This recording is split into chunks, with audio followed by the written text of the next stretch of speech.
911, what's your emergency? The dispatcher asked calmly, probably expecting something like a fender bender or a cat in a tree. Yes, hi, the woman on the line snapped, her voice clipped and commanding, like she was used to getting her way. My Netflix isn't working. I demand someone fix this immediately. There was a silence, long enough to make anyone else reconsider their words. But not Karen P. Livingstone. She doubled down. I pay HOA fees and taxes. I expect premium service. This is an emergency. The dispatcher, stunned into disbelief, tried to clarify. Ma'am, this line is for real emergencies like fires or crimes. But Karen interrupted with all the fury of a ruined Chardonnay evening. This is a crime. I was halfway through my murder docuseries when it started buffering. Now it's just that spinning wheel. And that, ladies and gentlemen, is how a suburban wine mom accidentally triggered a government-level investigation, disrupted a federal surveillance operation, and became the face of digital entitlement across the country. Karen had always believed she was the glue that held wisteria trails together. Not the mailman, not the garbage collectors, certainly not the HOA president, Karen. She was a self-appointed guardian of neighborhood order, patrolling her block with a clipboard in one hand and a peppermint latte in the other. She corrected holiday lights that didn't meet HOA guidelines. She gave verbal warnings to kids whose chalk drawings strayed too far beyond the driveway. She once submitted a 38-page complaint because someone dared to paint their shutters an off-brand shade of forest green. But despite her reign of suburban terror, her evenings were sacred, candlelit, quiet, and carefully curated with a glass of Sauvignon Blanc and whatever murder show the Netflix algorithm had decided would feed her sense of superiority. That Thursday night, everything was going perfectly.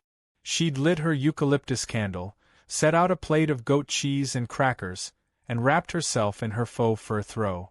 She clicked on her show, something about a charming podiatrist who'd turned out to be a serial killer, and just as the victim's body was being discovered under a koi pond, the screen froze. The cursed buffering wheel spun like a taunting eye. Karen blinked, waited, hit the pause button. Still spinning. She stormed to her router, unplugged and replugged, then clapped twice at Alexa. "Reset everything," she commanded.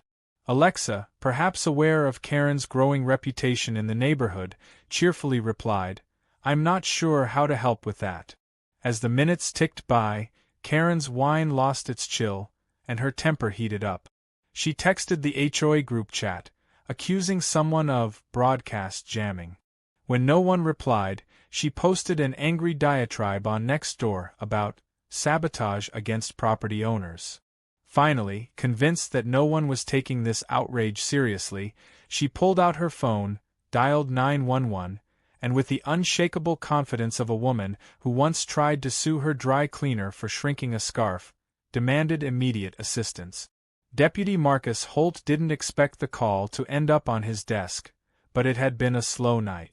He was already nearby, and while he knew the call was absurd, he figured he'd at least go check it out, if only to ensure no one was having a nervous breakdown.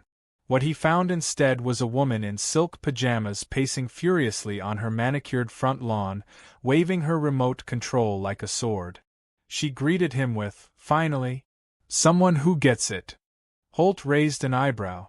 "Ma'am, you called 911 for a streaming issue?" Karen scoffed. "Don't be ridiculous. I called because my entire system has been compromised. I believe I'm the victim of cyber warfare." Holt, barely containing a smirk, asked to see her Wi-Fi setup. Karen led him inside, giving a speech along the way about how certain homes deserve priority bandwidth. Her tech setup looked ordinary, but something caught Holt's attention. Her signal was incredibly strong for a home that didn't have a visible modem or router connected to a traditional ISP. In fact, she didn't have a service bill at all. "Where's your internet coming from?" Holt asked.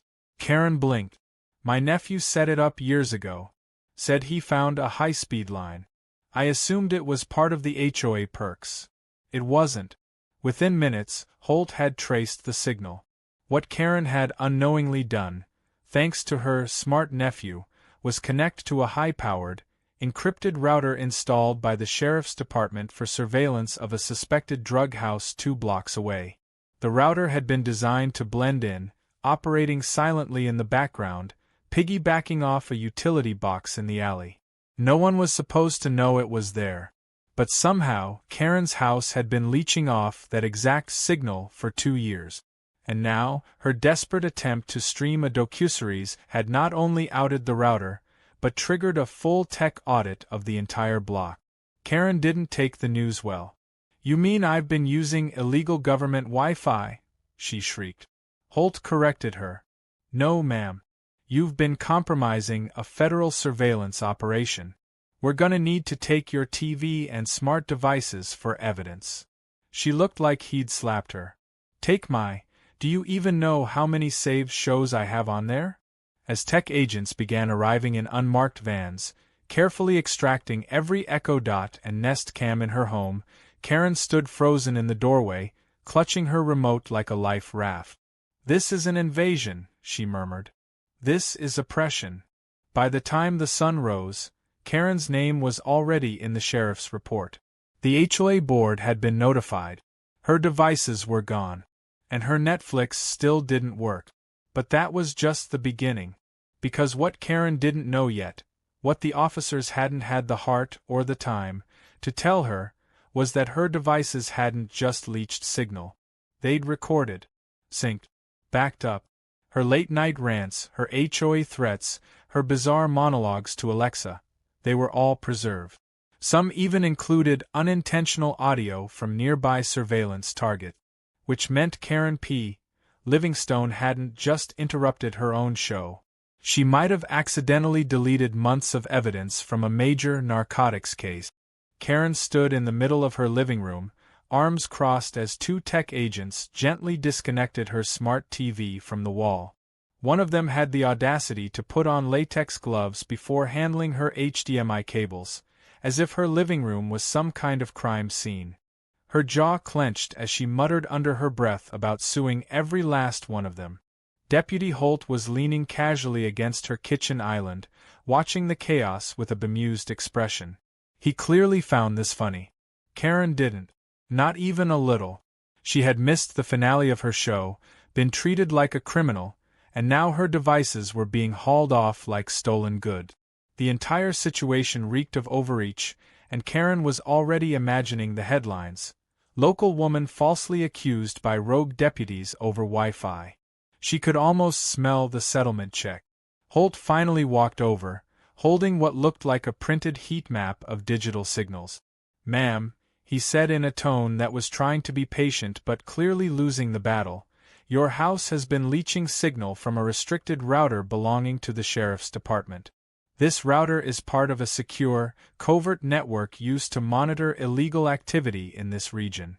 The fact that your Netflix account was streaming through that connection isn't just a violation, it's a threat to the operation." Karen blinked slowly, struggling to wrap her head around the idea that her smart TV binge sessions had apparently compromised national security. "You make it sound like I hacked the Pentagon," she scoffed. "All I did was connect to the strongest signal." "And that's exactly the problem," Holt replied. "It wasn't supposed to be visible at all. Someone modified your connection to piggyback off it. That's not a regular mistake." Karen's eyes narrowed. "So now you're saying this is my nephew's fault?" Holt didn't answer directly, but the look he gave her said it all. "He told me it was premium-level access," she added defensively. "Said it would make my shows load faster." Holt resisted the urge to laugh. Premium-level access, indeed. What Karen didn't know was that her streaming habit had triggered multiple internal alerts over the last year, but the signal's encryption had masked her location. Until now. The sheriff's department wasn't taking any chances. A second team arrived with portable scanning gear, sweeping her house room by room to see if any of her smart devices had unintentionally recorded sensitive audio. Karen watched in disbelief as they took her security cameras, her Alexa speakers, her smart fridge, yes, even the fridge, which apparently had Bluetooth capabilities she'd never used.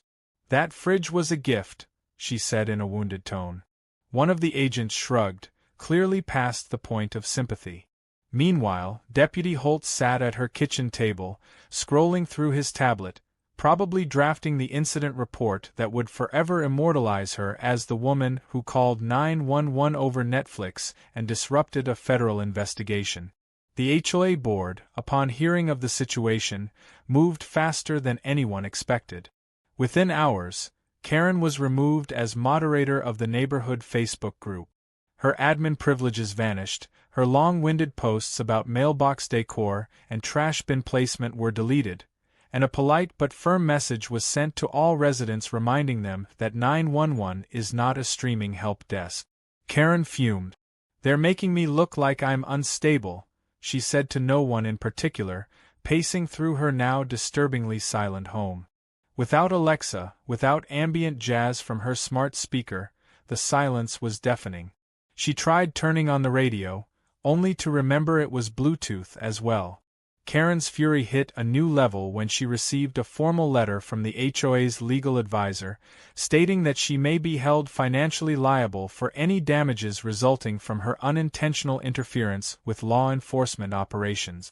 The HOA had always stood behind her before, even when her complaints bordered on ridiculous. But now they were backing away like she had a contagious disease. Worse, whispers were already spreading around the neighborhood. She spotted two of her neighbors standing by their mailboxes that evening, clearly talking about her, their conversation abruptly stopping the moment she stepped outside. That night, her house felt like a tomb. No TV. No Spotify. No digital assistant to remind her to water her succulent. She found herself staring at the dark screen of her television like it had betrayed her. She tried reading a book, but it was a thriller and the plot didn't grip her the same way without her usual background noise. She poured herself a glass of wine and sat in her backyard, contemplating how quickly things had spiraled. Just a few hours ago, she was the queen of wisteria trails. Now she was the woman who'd been stripped of her digital crown, facing the possibility of legal consequences for something she didn't even understand. The next morning, Holt returned, not with more tech teams but with paperwork. Karen greeted him with a look of pure annoyance.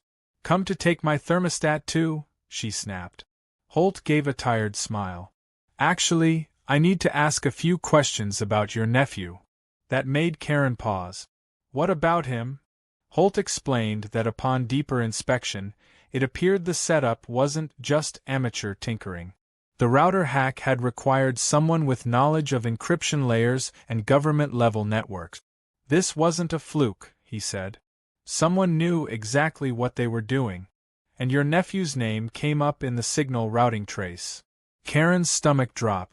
She had always thought her nephew Ryan was just a nerdy college kid who liked computers and Monster Energy drink. He'd stayed with her a few summers ago while working a tech internship nearby. He offered to set up her smart home devices as a thank you. She didn't ask questions. She was just happy the wine chiller could be voice-controlled. Now, she was starting to wonder what exactly he had done with her network. She told Holt she hadn't heard from Ryan in months. He wrote that down, nodded, and said they'd follow up. As soon as he left, Karen did the only thing she could think of. She called Ryan. Straight to voicemail. She tried his email. Bounced. She even messaged him on Facebook, only to find he'd deleted his account. Panic began to seep in around the edges of her anger. Had he really set her up? Or had she just been careless while he made a joke of the whole thing? Her paranoia deepened when she remembered a conversation from that summer. Ryan had mentioned how surveillance routers were often disguised in public infrastructure. She hadn't thought much of it at the time. Just more nerd talk. But now it felt ominous. Later that evening, another knock came at her door. This time it was someone she didn't recognize. A plainclothes investigator who handed her a subpoena for her electronic communication history. Karen stared at the document, her fingers trembling. She didn't even fully understand what she'd done, but the law certainly did. For the first time in her life, Karen P. Livingstone had no words, no comebacks, and no HOA rules to hide behind. She was officially under federal investigation, all because her Netflix wouldn't load. The courthouse was buzzing. Not because of a violent crime or a high-profile scandal, but because everyone had heard that Netflix Karen was about to have her day in court. Word had spread faster than wildfire through wisteria trails, and by the time Karen P. Livingstone stepped out of her black SUV in a white pantsuit with a pearl brooch and matching handbag, there were already cameras waiting. She looked straight ahead, chin held high, ignoring the reporters shouting questions like, "Did you really think Netflix buffering was an emergency?" And "Are you still using government Wi-Fi?" She muttered under her breath about vultures and fake news, then strutted through the entrance with all the confidence of someone who still believed she was the victim in this circus. Inside the courtroom, things were less glamorous. Karen had retained a lawyer. A frantic, balding man named David Klein who looked like he specialized in real estate disputes and was in way over his head. As they sat down at the defendant's table, David leaned over and whispered, "Whatever you do, don't talk unless I tell you to. Please. For both our sakes." Karen gave him a tight smile and nodded, but in her mind, she was already rehearsing a monologue about digital discrimination and how no one takes suburban women seriously. Her fingers drummed on the table impatiently as the bailiff called the room to order. Deputy Holt entered a moment later, now wearing his official uniform. He had a thick folder under his arm, and he gave Karen a quick, knowing glance before taking his seat near the prosecution. The district attorney, a stern woman with clipped tones and sharp eyes, stood and began laying out the facts. That Karen had called 911 for a non-emergency, that she had unknowingly accessed a restricted law enforcement signal, and that her digital activity had interfered with ongoing operations connected to federal narcotics investigations. Karen's face turned redder with each word. She couldn't believe they were making such a big deal out of this. At worst, she had connected to the wrong network. Who hadn't done that at a hotel or coffee shop? But then came the part she didn't expect. The prosecution entered into evidence a series of audio recordings recovered from her devices. Not just her smart TV and speakers, but her thermostat, her Ring camera, and yes, even her smart fridge. They had captured fragments of private conversations, music playing, TV shows being watched, and, most concerning of all, incidental recordings of conversations from nearby surveillance targets who had walked past her open windows. Karen's digital fortress had unintentionally turned into a high-fidelity microphone, one that had compromised the integrity of multiple investigations. She looked over at her lawyer, who was now visibly sweating. "They're saying my fridge is a snitch," she whispered. David didn't respond. He was staring into the middle distance, as if reconsidering all of his career choices that led him here. The judge called for a recess, and Karen stormed out of the courtroom into the hallway, where she was immediately met by 2 local news crews and a swarm of online vloggers. She shoved past them, muttering about defamation and false charges. One reporter asked if she had any regrets. Karen stopped, looked into the camera, and said, "The only thing I regret is trusting government infrastructure to do its job. If they didn't want anyone using their signal, maybe they shouldn't have made it available." The clip went viral within an hour. By the time court resumed, Karen's social media accounts were flooded with thousands of comments. Some were supportive in the most unhinged ways, claiming she was a freedom fighter against government surveillance. But the majority were memes, laughing at the absurdity of her situation. Someone had already photoshopped her into a still from The Matrix, holding a remote instead of a gun, with the caption, "Choose the Wi-Fi pill." Another showed her testifying in front of Congress with the quote, "My streaming rights were violated." Then came the final blow. The prosecution brought in a surprise witness. Her nephew Ryan, looking sheepish in a wrinkled hoodie and jeans. He took the stand and confirmed that yes, he had set up Karen's internet connection using the sheriff's hidden router. "She didn't know what it was," he admitted. "But I told her it was probably sketchy. She said, and I quote, 'If it works, I don't care.'" Karen's mouth dropped open. "That is not true," she shouted, standing up so fast her chair screeched across the floor. The judge banged the gavel. "Sit down, Mrs. Livingstone." Her lawyer pulled her gently back into her seat. Ryan continued. "She always wanted everything fast. Fast Wi-Fi, fast shows, fast everything. I thought it was just harmless piggybacking. I didn't know it was a government router. But when I tried to change it later, she yelled at me and said the new one didn't load house hunters as quickly." By this point, Karen looked like she was about to combust. Her reputation was collapsing in real time, and there was nothing she could do about it. She had spent years crafting an image of control, precision, and upper-middle-class dignity. And now she was being mocked for fridge espionage. The judge recessed for deliberation, and the courtroom emptied. Karen didn't say a word as she walked out. Even the reporters were quieter now, watching her like she was a slow-moving car crash they couldn't look away from. Later that evening, the judgment was announced. Karen was fined heavily for misuse of emergency services and ordered to complete 50 hours of community service, preferably in public service roles like phone line support or digital literacy programs. She was also warned that further misuse of communication infrastructure could result in criminal charges. But perhaps the worst punishment came from closer to home. The HOA, in a unanimous vote, barred her from any future leadership positions. Her name was removed from all official group threads, and her complaints were now filtered into a separate inbox labeled non-actionable. Karen spent the following days in a fog. Every time she walked outside, she felt the stares of her neighbors. A few kids rode by on bikes and shouted, "Hey Karen, buffer this," before pedaling off laughing. Her mailbox was stuffed with printouts of memes. One particularly brutal one showed a fake FBI warrant with her face on it and the caption, "Guilty of watching too hard." And yet, despite everything, Karen still didn't quite see what she had done wrong. In her eyes, this was just another example of the world failing to appreciate people who demanded high standard.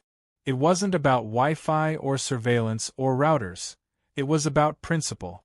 About the right to a smooth streaming experience. And if she had to fight for that right again, she would. Maybe not with 911 this time. Maybe next time she'd go straight to the state attorney. Because Karen P. Livingstone wasn't going to let a little court hearing and a few thousand memes ruin her belief in justice. Even if the whole world thought she was a joke. Karen had always been known for her persistence. Her neighborhood friends, or rather, the people she tolerated, often said she could outlast a storm, out-argue a lawyer, and outstare a brick wall. So when her court appearance ended with public humiliation, digital ridicule, and a community service sentence, she didn't retreat. She rebranded. She would not be known as Netflix Karen, or Fridge Karen, or Router Raider. No. She would now be the face of something bigger. In her mind, she was a modern-day suburban crusader, wronged by government overreach, failed by poor infrastructure, and betrayed by the very HOA she had helped build from the ground up. While others saw her as a meme, Karen saw herself as a victim of a broken system. Her first act of redemption was to launch a digital campaign, Wi-Fi Rights Now. The logo featured a spinning buffer wheel inside a broken chain. She paid a freelance graphic designer from overseas, whom she found on an obscure freelancer site, to make it look revolutionary. The irony that she now needed help from the very tech world she didn't understand was completely lost on her. She posted a long-winded manifesto on a public Facebook group titled Citizens Against Digital Tyranny, which, up until then, had only consisted of a dozen conspiracy theorists who argued about router placement and EMF exposure. Her post began with, "It all started with a simple Netflix night. Little did I know I was being surveilled by the very people sworn to protect me." The post exploded. Not because people agreed with her, but because someone reposted it on Reddit. Within hours, it became the top thread under r/EntitledPeople. The comments ranged from amused disbelief to brutal sarcasm. One user said, "Karen fought the law and lost to the loading screen." Another wrote, Imagine bringing down a drug sting with a wine glass and a Roku. Karen, of course, didn't read Reddit. She believed Twitter and Facebook were the only valid forums. As more people tagged her online, she misinterpreted the attention as support. She began making TikToks from her living room, sitting in front of her now screenless TV, sipping white wine and passionately ranting about bandwidth equity. No American should have to buffer in silence, she declared in one video, waving her wine glass like a torch. She even held a press conference on her front lawn. Only one actual reporter showed up, and even he left halfway through when she began explaining how her smart thermostat had been coerced into betraying her. Still, Karen pressed on. She started selling merchandise online. Mugs that read, "I buffer, therefore I am," and t-shirts with her face in a pixelated glitch pattern. To her dismay, most of the buyers were trolls who filmed themselves mocking the items on YouTube. One group even wore her shirts to a tech convention and gave out toy routers labeled Karen-approved spy gear. Back in Wisteria Trails, the HOA had officially moved on. They'd replaced her with a far more relaxed board member named Michelle, who responded to complaints with short emails and calming emojis. The community was finally breathing easier.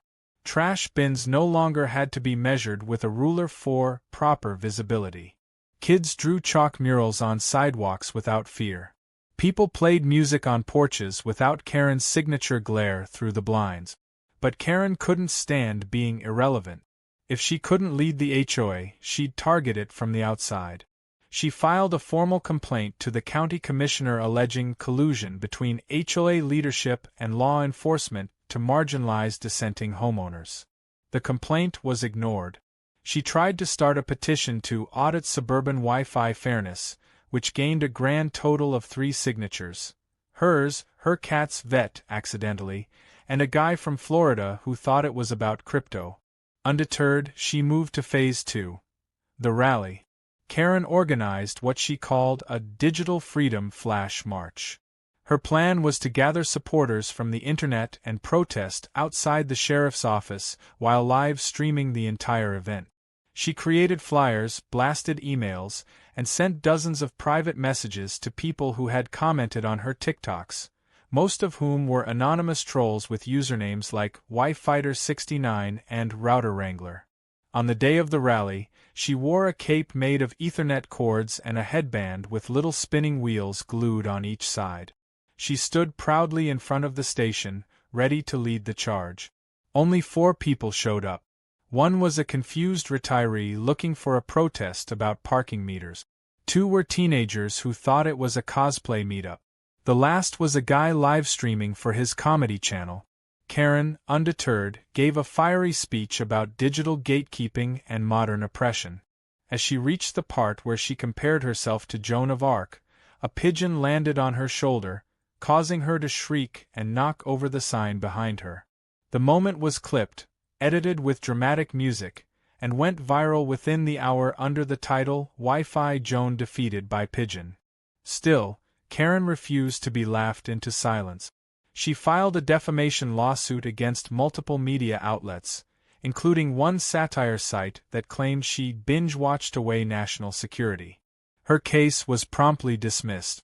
The judge wrote in his summary that public commentary is not defamation when the individual has repeatedly and voluntarily made themselves a figure of public ridicule. That line was quoted on every social platform for days. Then came the final blow. A local tech group calling themselves the Buffer Busters installed a fake Wi-Fi network near her house called NSA_KarenCam. Every time Karen's phone picked it up, she'd panic and accuse the neighbors of continued surveillance. She tried to report it again to law enforcement, but they were done with her. She was politely told that spoofed networks were not a priority and that she should consider using a password-protected router. That advice, of course, only inflamed her more. She began handing out homemade flyers door to door, warning of invisible data invasions and digital squatting. Most of them ended up in recycling bins within minutes.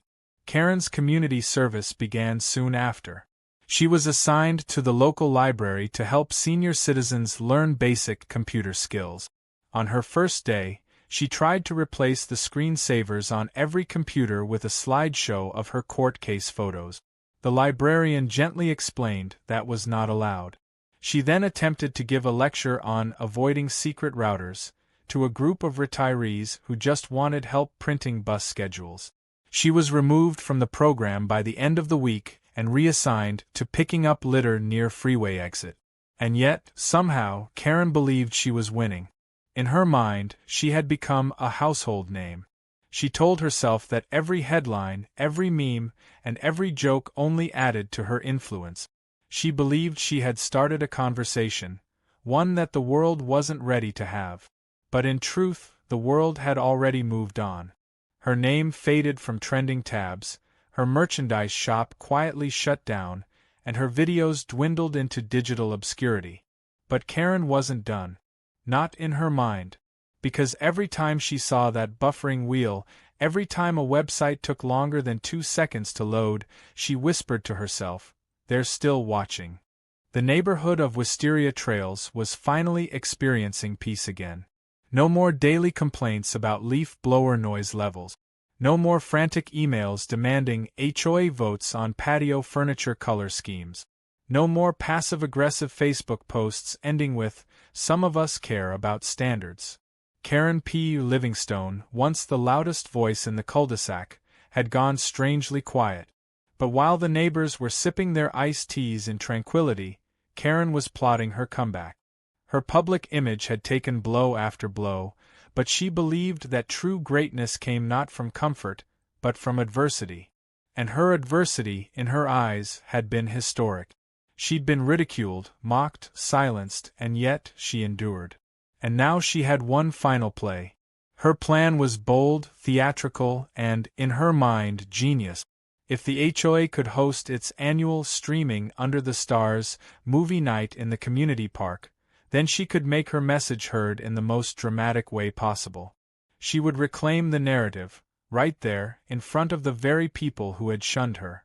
And she would do it using something they couldn't ignore, a drone. Not just any drone, but one carrying a custom-made vinyl banner with the words, "Justice for Streamers. Stop Signal Suppression," printed in red block letters. The drone would fly overhead just as the movie was starting. It would hover above the crowd, dipping low enough to make everyone look up, make them read, make them remember. Karen called it the Aerial Awakening.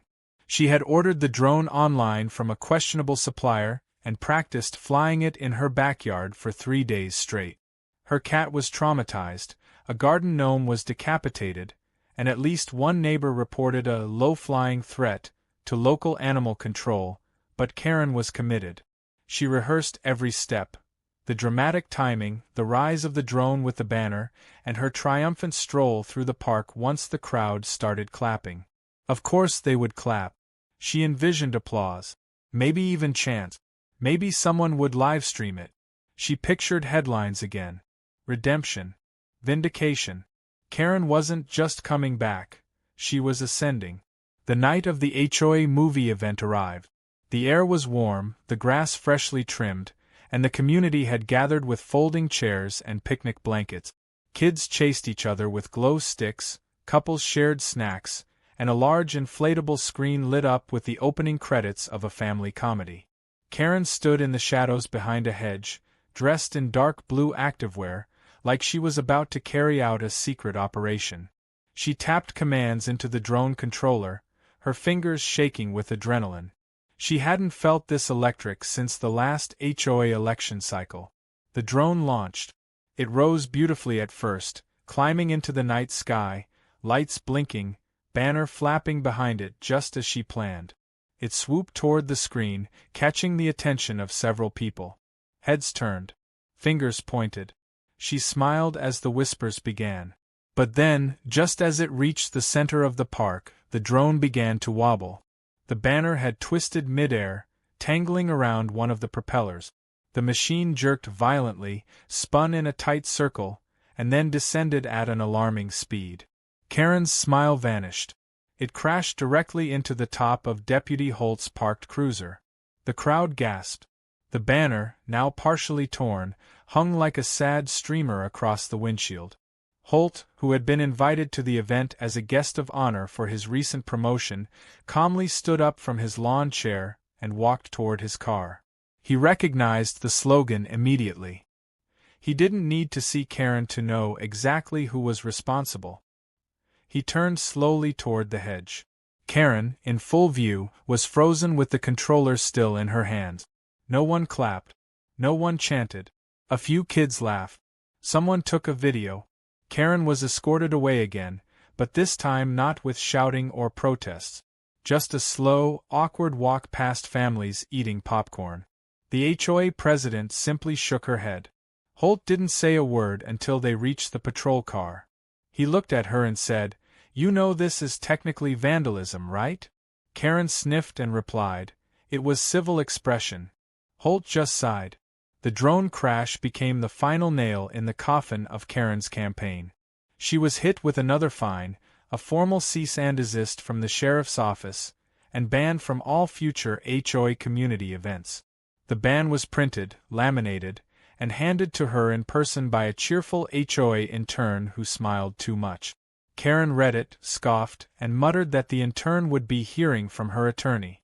But even she had to admit it was over. The merchandise stopped selling.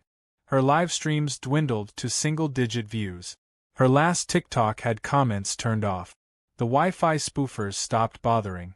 Even the meme creators moved on to newer, fresher Karens. She had become the punchline of a joke no one was telling anymore. Her story didn't end in flames or fireworks. It ended in silence, the kind that wraps around someone when everyone else has simply stopped listening. Still, Karen believed she had the last word. She started keeping a journal, handwritten, no devices, no cloud storage. She titled it The Signal Struggle. She wrote every day about the injustices she believed she suffered, the corrupt system she tried to expose, and the people who failed to see her as a visionary. She kept a single backup copy, tucked in a fireproof box next to her HOA violation forms and expired voter ID pins. To her, it was her legacy. She still blamed the sheriff's department. She still blamed Ryan. She still blamed Netflix for not building in offline buffers. But deep down, in the quietest part of her mind, she began to realize something she would never say aloud. Maybe, just maybe, it wasn't about the Wi-Fi. Maybe it was about needing to feel important, to matter, to be seen as the gatekeeper of something, even if that something was just streaming rights in a quiet suburban neighborhood. 1 month later, she walked into the community park during an empty afternoon, carrying a book and a foldable chair. No one stopped her. There was no event, no crowd, no reason for her to be banned. She sat alone under the same oak tree that had once shaded her disastrous drone stunt. She opened her book. It wasn't a tech manual or a rights manifesto. It was a romance novel she'd picked up from the library during one of her community service shifts.